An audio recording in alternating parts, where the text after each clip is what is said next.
नमस्कार प्रेक्षकांनो, ठरलं तर मग या मालिकेच्या येणाऱ्या भागामध्ये जबरदस्त असा ट्विस्ट आपल्याला पाहायला मिळणार आहे. तर प्रेक्षकांनो, ज्या क्षणाची आपण आतुरतेने वाट बघत होतो, फायनली तो क्षण आलेला आहे. अर्जुन आणि सायलीची भेट आता होणार असते, पण ती भेट दुसरी तिसरी कुणी नाही तर कल्पनाने घडून आणलेली असते. प्रेक्षकांनो, आपण तर बघितलं, अर्जुनने तन्वीबरोबर लग्नाला होकार दिलेला आहे, पण तो होकार घरातल्या लोकांच्या प्रेशरखाली येऊन दिलेला आहे. पूर्णाजीची तब्येत पाहता अर्जुनने प्रियाबरोबर लग्नाला जरी होकार दिला असला तरीसुद्धा मनापासून तो फक्त सायलीवरती प्रेम करतोय. आणि इथे सायली आणि अर्जुनने दोघांनी एकमेकांना एकमेकांवरच्या प्रेमाची कबुली दिल्यानंतर इथे अर्जुनला आता प्रियाबरोबर लग्न करावं लागतंय आणि त्यामुळे इथे अर्जुनला ते दुःख खूपच जास्त आहे. त्याच्यामुळे इथे अर्जुन आता विचार करून करून आजारी पडलेला आहे प्रेक्षकांनो. आणि अर्जुन जेव्हा आजारी पडतो तेव्हा तो आजारी पडलेला बघून कल्पना आणि घरातले सगळेजणच खूपच जास्त टेन्शनमध्ये येतात. त्यांच्या पायाखालची जमीन सरकते. आणि जेव्हा इथे अर्जुन तापाने फणफणत असतो आणि फक्त एकाच व्यक्तीचं नाव घेतो, ती म्हणजे सायली, सायली आणि सायली, तेव्हा प्रेक्षकांनो, कल्पनाने सगळा राग रुसवा सोडून ती धावत पळत सायलीकडे जाते आणि सायलीच्या हातापाया पडते आणि म्हणते, झालं गेलं बाजूला ठेव आणि आधी अर्जुनसाठी घरी चल. तेव्हा सायली म्हणते, आई, पण त्या घरातून तुम्हीच मला हकलून दिलंय. तेव्हा इथे कल्पना म्हणत असते की त्याविषयी आपण नंतर बोलू, पण आता अर्जुनला तुझी गरज आहे. अर्जुनला ताप आलाय आणि तापसुद्धा खूप जास्त असतो. त्याच्यामुळे इथं सायलीसुद्धा काही प्रश्न विचारत नाही आणि कल्पनाने रिक्वेस्ट केल्यानंतर सायली आता अर्जुनची काळजी घ्यायला जाते. आणि जेव्हा अर्जुन इथे आता सायलीला बघतो तेव्हा त्याचा ताप अर्धा तर निघूनच गेलेला असतो. आणि त्याच्यानंतर सायलीने एका लहान मुलाप्रमाणे अर्जुनची इथे काळजी घेतलेली असते, त्याची केअर केलेली असते, त्याला स्वतःच्या हाताने भरवलेलं असतं, मांडीवरती डोकं ठेवून त्याला झोपवलेलं असतं. त्यामुळे इथे अर्जुन लवकरात लवकर बरा होतो. तर इथे आता अर्जुनला ताप आल्यानंतर अचानकपणे कल्पनाला सायलीची आठवण का येते आणि इथे प्रिया असताना देखील पूर्णाजीसुद्धा कल्पनाला सायलीला आणण्याची परवानगी का देते, आजच्या भागामध्ये सविस्तरपणे आपण बघूया प्रेक्षकांनो. तर इथे आता सायली आणि अर्जुन एकमेकांपासून वेगळे झालेत, त्यामुळे सुभेदारांना मनामध्ये आनंद झालेला असतो, पण त्यांना त्याचे नंतरला परिणाम काय होणार आहेत याचा विचार कुणीच केलेला नसतो. सगळेजण फक्त एका गोष्टीचा विचार करतायत की अर्जुन सायली आमच्याबरोबर खोटं बोलले, सायलीने आमची फसवणूक केली आणि ती या घरातून आता गेली पाहिजे, असा सगळ्यांचा अट्टहास असतो. आणि त्याच्यामुळे जर सायलीला कायमचं आपल्या सगळ्यांच्या आयुष्यातून घालवायचं असेल तर एकच मार्ग, प्रियाचं आणि अर्जुनचं लग्न, असा अट्टहास आता सगळ्यांनी केलेला असतो. आणि इथे अर्जुन आणि प्रियाच्या लग्नाची जोरदार जय्यत तयारी सुभेदारांच्या घरी करण्यात आलेली असते. आणि प्रिया तर काय, तिला आता दुनिया दिसत नाही आहे, तिला फक्त एकच की अर्जुनबरोबर एकदाचं माझं लग्न होऊ दे आणि सुभेदारांची सून होऊ दे, म्हणजे मी पैशामध्ये खेळायला मोकळी, असा तिने अट्टहास केलेला आहे. आणि त्या दृष्टिकोनातून ती आता आपली पुढची वाटचालसुद्धा करते. एक एक प्लॅनिंग प्लॉटिंग ती करत चालली आहे. चैतन्याला घरातून हकललं, सगळ्यात आधी तर सायलीला घरातून हकललं, चैतन्य काही बाधा आणेल म्हणून त्यालासुद्धा घरातून हकललं. त्याचबरोबर एवढं करूनसुद्धा प्रियाचं पोट भरलं नाही प्रेक्षकांनो. तिने अर्जुनच्या मोबाईलमधून चैतन्य आणि कुसुम यांचा नंबरसुद्धा डिलीट केलेला आहे, म्हणजे ब्लॅक लिस्टमध्ये टाकलेला आहे, जेणेकरून त्यांचं बोलणंसुद्धा होऊ नये म्हणून. त्याच्यामुळे अर्जुनचं ना चैतन्यजवळ बोलणं होतं आहे, ना सायलीजवळ, ना कुसुमताईजवळ. तिकडची माहिती ना इकडे त्याला मिळते आणि चैतन्यजवळ बोलून तो आपलं मन मोकळं करत असतो, त्याला जे काही वाटतंय ते सांगत असतो.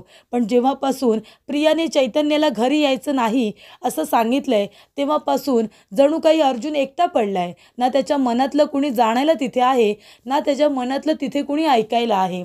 कारण जो तो आपल्या कामाकामामध्ये इतका बिझी झालाय की अर्जुनच्या दुःखाकडे कुणाचं लक्षही जात नाही आहे. तर इथे अर्जुनने लग्नाला होकार हा सगळ्यांच्या प्रेशरखाली येऊन दिला आहे. त्याचं फक्त सायलीवरती प्रेम आहे, या गोष्टीचा प्रेक्षकांना कुणाला विचारच पडत नाही आहे. कल्पना स्वतःला आई म्हणवते, पूर्णाजी स्वतःला आजी म्हणवते, प्रताप काका तर त्याचे डॅड आहेत. मग कुणीतरी त्याच्या मनातलं जाणून घ्या, पण नाही. सगळेजण फक्त सायलीवरच्या रागापोटी प्रियाबरोबर एकदाचं अर्जुनचं लग्न लावून देण्यामध्ये दंग झालेले आहेत. आणि शेवटीला प्रेक्षकांनो, अर्जुनचा एकटेपणा इतका वाढलेला असतो, त्याच्या मनातलं दुःख इतकं वाढलेलं असतं की आता त्याला ताप यायला सुरुवात झालेली असते. तो पूर्णपणे आजारी पडलेला असतो प्रेक्षकांनो. जेव्हा सायली त्याच्याबरोबर बोलायला येते तेव्हा सुद्धा तो खुर्चीमध्ये बसून फक्त डोळे मिटून बसलेला असतो. आणि तेव्हा प्रियामुळे सायलीला तिथून जावं लागतं. पण साधं ती प्रिया अर्जुनच्या तब्येतीची चौकशीसुद्धा करायला येत नाही, जी की इथे सगळ्यांना म्हणत असते की माझं अर्जुनवरती प्रेम आहे, प्रेम आहे. पण इथे कुणाचंही अर्जुनवरील प्रेम दिसून येत नाही. कारण सकाळ होते, सगळेजण ब्रेकफास्ट करतात आणि जेव्हा विमल अर्जुनला कॉफी देण्यासाठी त्याच्या रूममध्ये जाते, कारण अर्जुन काही खाली येत नाही, तेव्हा विमल त्याला कॉफी आणि त्याचा नाश्ता रूममध्ये घेऊन जाते. बघते तर काय, अर्जुन तसाच खुर्चीमध्ये बसून राहिलेला असतो आणि त्याचं पूर्ण अंग अखडून गेलेलं असतं. त्याला थंडी लागत असते, त्याला खूप जास्त ताप आलेला असतो. विमल दरवाजा नॉक करते, दरवाजा उघडा. तेव्हा ती दरवाजा उघडून अर्जुन दादा असं म्हणते. तिच्या पायाखालची जमीन सरकते प्रेक्षकांनो. अर्जुन खुर्चीवरती बसलेला असतो, पण तो तिला आवाजसुद्धा देत नसतो, कारण त्याला बोलण्याची ताकद नसते. तो पूर्णपणे इथे जणू काही बेशुद्ध झालेला असतो आणि खुर्चीवरती फक्त बसलेला असतो. त्याचमुळे इथे विमल खूपच जास्त घाबरते, धावत पळत खाली येते आणि म्हणत असते की अश्विन दादा, लवकर अर्जुन दादाच्या रूममध्ये चला. आपल्या अर्जुन दादांना बरं वाटत नाही आहे, त्यांना खूप जास्त ताप आला आहे. आणि ताप तर इतका प्रेक्षकांनो 101 102 इतका ताप आलेला असतो. आणि त्यामुळे अश्विन खूपच जास्त घाबरतो आणि तो एमर्जन्सीमध्ये हॉस्पिटलमधून त्याला जे जे औषधं हवे असतात, जे इम्पॉर्टंट असतात, ते सगळे ते डॉक्टरांना घेऊन एमर्जन्सीमध्ये घरी बोलावतो. तेव्हा इकडे सगळेजण आता टेन्शनमध्ये आलेले असतात. अर्जुनचा ताप उतरण्यासाठी त्याला इंजेक्शन वगैरे देण्यात येतात. सलाईनसुद्धा त्याला घरीच लावलेलं असतं. त्यानंतर इथे अर्जुन आता थोडा थोडा शुद्धीवरती आलेला असतो. कल्पना, पूर्णाजी सगळ्यांच्या पायाखालची जमीन सरकलेली असते, तरीसुद्धा त्यांच्या लक्षात येत नाही आहे की अर्जुनची ही परिस्थिती जी झाली आहे ती आपल्यामुळे झाली आहे. हे आपल्यामुळे त्याला भोगावं लागतं आहे, हे त्या लोकांना कळत नाही आहे. जर तो तुमचा इतका लाडका मुलगा आहे तर त्याच्या डोळ्यामध्ये बघून तुम्हाला कळलं पाहिजे की त्याला कुठल्या गोष्टीचा त्रास होतो आहे. आपण त्याच्यावरती ही कुठली जबरदस्ती केली ज्याच्यामुळे त्याला आता स्वतःचं आयुष्यसुद्धा नकोसं झालं आहे. या गोष्टीचा कुणीही विचार करत नाही आहे. पण जेव्हा अर्जुनची तब्येत बिघडते तेव्हा मात्र सगळ्यांच्या पायाखालची जमीनच सरकते. इतका ताप बघितल्यानंतर काय बोलावं आणि काय नाही अशी परिस्थिती निर्माण होते. त्यानंतर इथे प्रेक्षकांनो, अर्जुन काही शुद्धीवरती येत नाही. खूप वेळ जातो. जेव्हा त्याचा ताप थोडा कमी होतो तेव्हा अर्जुन शुद्धीवरती आलेला असतो. त्यानंतरला अर्जुनला इथे थोडं थोडं खायला सांगतात, पेज वगैरे त्याला द्यायला सांगतात, पण अजिबात अर्जुन काहीही खायला तयार नसतो, पाणी पण पित नसतो. जेव्हा तो बेशुद्ध असतो तेव्हा फक्त सायली आणि सायली इतकंच बोलत असतो. त्यामुळे इथे अर्जुन पुन्हा एकदा बेशुद्ध होतो. तर इथे डॉक्टर म्हणत असतात की ते जर काही खात नाही आहेत तर औषधांना रिस्पॉन्स कसं करणार. तुम्ही एक काम करा, ते ज्या व्यक्तीचं नाव घेत आहेत त्यांना पुढे यायला सांगा ना. कुठे आहे सायली, सायली म्हणजे कोण. तेव्हा इथे कल्पना म्हणत असते की सायली म्हणजे त्याची बायको. तेव्हा डॉक्टर म्हणतात त्यांना लवकरात लवकर बोलावून घ्या, त्यांची तब्येत खूपच जास्त बिघडलेली आहे. तेव्हा इकडे आता कल्पना इकडे तिकडे बघते आणि पूर्णाजीला म्हणते की पूर्णाई, आता मला माफ करा, अर्जुनच्या तब्येतीच्या पुढे मला काही दिसत नाही आहे. आता काही झालं तरीसुद्धा सायलीला इथे बोलवावंच लागेल. तेव्हा कल्पना आता इथे रिक्वेस्ट करते पूर्णाजीला. पूर्णाजी म्हणते की मलासुद्धा माझा नातू बरा हवा आहे, जा. जर तिच्या येण्यामुळे अर्जुनला जर इथे बरं वाटणार असेल तर तिला इथे घेऊनच ये. प्रिया म्हणत असते कशाला, आपण सगळेजण आहोत ना, त्या सायलीला इथे बोलवायची काय गरज आहे, तिचं महत्त्व वाढवायची अजिबात गरज नाही आहे पूर्णाजी. तेव्हा पूर्णाजी म्हणत असते तन्वी गप्प बस. जर तो सारखं सारखं बेशुद्ध अवस्थेमध्ये सायलीचं नाव घेतोय तर इथे सायलीला बोलवल्याशिवाय तो चांगला शुद्धीवरती येणार नाही. आणि मला तर असं वाटतंय कुठे ना कुठेतरी त्याच्या या परिस्थितीला आपण सगळेजण जबाबदार आहोत. त्याचं कुणी म्हणणं ऐकूनच घेतलं नाही आणि कुठे तो त्याच्या मित्राला चैतन्याला आपल्या मनातलं सांगत होता, तर तू त्यालासुद्धा घरात येऊ नकोस असा तू सल्ला दिलास आम्हाला सगळ्यांना. तेव्हा इकडे अर्जुन एकटा रात्रभर रूममध्ये असा बसला होता. जर अर्जुनला काही झालं असतं तर चैतन्य त्याच्याबरोबर बसून असायचा, आपल्याला त्याने सांगितलं असतं ना. तेव्हा इकडे आता पूर्णाजीने प्रियालासुद्धा चांगले खडे बोल सुनावलेले असतात. त्याचबरोबर कल्पना आता कसलाही विचार न करता सायलीकडे जाते. तेव्हा सायली कल्पनाला बघून खूपच जास्त खुश होते आणि तिला आश्चर्य वाटतं की या वेळेला कल्पना इथे काय करते. तेव्हा ती म्हणते, आई तुम्ही इथे या ना, या बसा. तेव्हा कल्पना हात पाया जोडते आणि म्हणत असते की सायली मी तुझ्या पाया पडते, हात जोडते तुझ्यासमोर, आधी तू घरी चल, अर्जुनला तुझी गरज आहे. तेव्हा सायली म्हणते काय झालं आई. तेव्हा कल्पना म्हणते की अर्जुन खूपच जास्त तापाने फणफणतोय, तो बेशुद्ध झाला आहे आणि फक्त तुझं नाव घेतोय ना. आम्हाला तो कुणाला बघत आहे नाही, काही खात आहे नाही काही पित आहे. तेव्हा इथे आता सायली टेन्शनमध्ये येते. ती म्हणते आई पण तुम्हीच मला हाताला धरून घरातून बाहेर हकललं आहे. तेव्हा कल्पना म्हणते आता तो कसलाही विचार करू नकोस, आधी तू घरी चल आणि अर्जुनची काळजी घे. तेव्हा इथे सायली आता लगेचच कल्पनाबरोबर सुभेदारांच्या घरी येते. सुभेदारांच्या घरी आल्यानंतर प्रिया अस्मिता तिच्याकडे रागाने बघत असतात. चैतन्यला सुद्धा ही बातमी कळते. चैतन्यसुद्धा धावत पळत अर्जुनच्या तब्येतीसाठी सुभेदारांच्या घरी येतो. प्रियाकडे तो अजिबात लक्षसुद्धा देत नाही. आणि सायली जेव्हा सुभेदारांच्या घरी येते तेव्हा ती अर्जुनच्या शेजारी बसते, त्याच्या डोक्यावरून हात फिरवते आणि त्याला हाका मारत असते. त्यानंतर इथे अर्जुनने सायलीचा आवाज ऐकल्यानंतर, तिचा स्पर्श त्याला जाणवल्यानंतर तो डोळे उघडतो आणि हळूहळू सायलीकडे बघत असतो. तेव्हा इथे अर्जुन शुद्धीवरती आलेला असतो. तर इकडे आता त्याच्यासाठी काहीतरी खाणं जास्त महत्त्वाचं आहे. सायली म्हणते अर्जुन सर तुम्हाला आता बरं व्हायचं आहे, मी इथे आली आहे ना. तेव्हा अर्जुन तिला हो असं म्हणतो.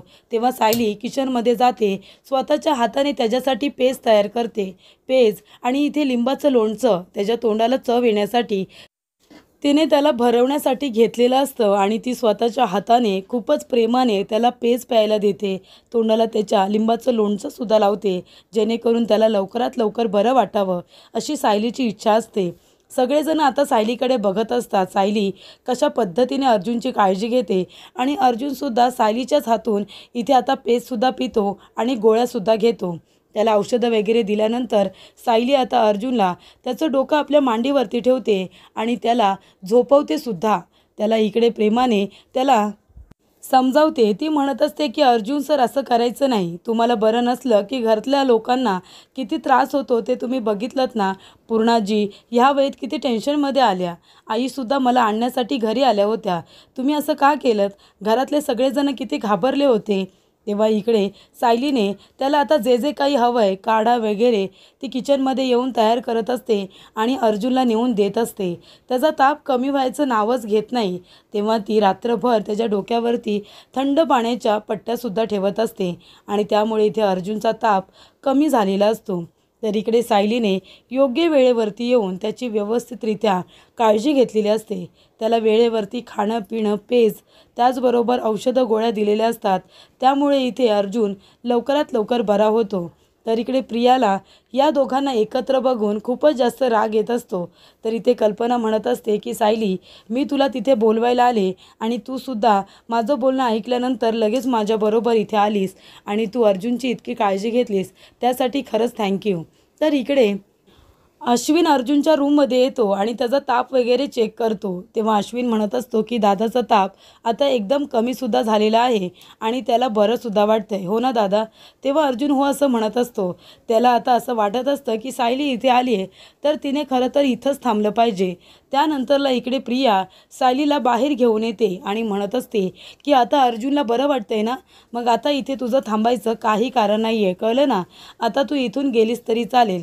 तेव्हा सायलीला खूपच जास्त राग येतो आणि ती म्हणत असते की प्रिया तू मला सांगायची गरज नाही आहे, अर्जुन सरांना आता कुठे बरं वाटतंय, दिवसभरामध्ये त्यांना कसं वाटतंय ते मी बघेन आणि संध्याकाळी मी स्वतः इथून निघून जाईन. तू सांगायची गरज नाही आहे मला त्यांच्यासाठी अजून काढा वगैरे बनवायचा आहे, त्यांना पेज करून द्यायची आहे, तांदळाची पेज ते जर प्यायले तर त्यांना बरं वाटेल. तेव्हा इथे पूर्णाजी प्रियाला समजावते. ती म्हणत असते की तन्वी सायली बरोबर बोलते, ती संध्याकाळी निघून जाईन, तू उगाच इथे तिला रागाने जायला सांगू नकोस. अर्जुनचं बरं होणंसुद्धा महत्त्वाचं आहे आणि अर्जुन फक्त सायलीच्या हातूनच खाणार आहे. त्याच्यामुळे जर तिला दिवसभर थांबून अर्जुनची काळजी घ्यायची आहे तर घेऊ दे. जर तुलासुद्धा अर्जुनने काळजी घेऊ दिली असती तर बरं झालं असतं, पण तो तिला समोर उभासुद्धा करत नाही आहे, तुला माहिती आहे ना. तेव्हा इथे प्रिया आता गप्पच बसते. तेव्हा इकडे पूर्णाजी आणि कल्पना या दोघींनी रागाला बाजूला ठेवून जेव्हा अर्जुनची तब्येत बिघडते तेव्हा इकडे कल्पना धावत पळत सायलीकडे जाऊन हातापाया पडून तिला सायली लवकरात लवकर घरी चल, अर्जुनला तुझी गरज आहे. अर्जुन खूपच आजारी आहे असं सांगितल्यानंतर कुठल्याही गोष्टीचा विचार न करता सायली अर्जुनची काळजी घेण्यासाठी सुभेदारांच्या घरी जाते आणि बायको असण्याचं कर्तव्य पूर्ण करते.